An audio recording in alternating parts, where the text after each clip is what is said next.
కొత్త సంవత్సర వేడుకల సమయంలో గుంటూరులో ఉద్రిక్త పరిస్థితులు చోటు చేసుకున్నాయి. గుంటూరులోని మంత్రి విడుదల రజనీని వైఎస్ఆర్సీపీ పార్టీ కార్యాలయంపై టీడీపీ జనసేన కార్యకర్తలు దాడి చేశారు. రజనీ కార్యాలయానికి సమీపంలో ఉన్న ఎన్టీఆర్ విగ్రహానికి టీడీపీ జనసేన కార్యకర్తలు రాత్రి పాలాభిషేకం చేశారు. అనంతరం ర్యాలీ నిర్వహించారు. ర్యాలీ సమయంలో కొందరు ఆఫీసుపై రాళ్లు రువ్వారు.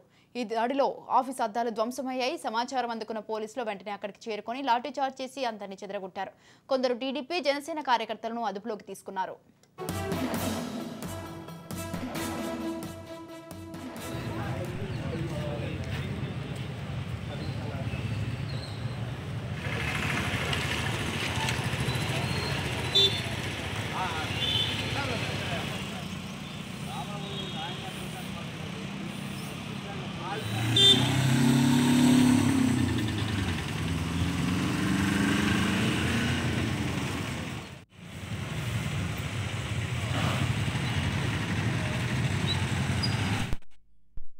వైఎస్ఆర్సీపీ పార్టీ కార్యాలయంపై దాడులను విడుదల రజనీ ఖండించారు. కావాలని తన కార్యాలయంపై దాడికి పాల్పడినట్టు తెలుస్తోందని అన్నారు.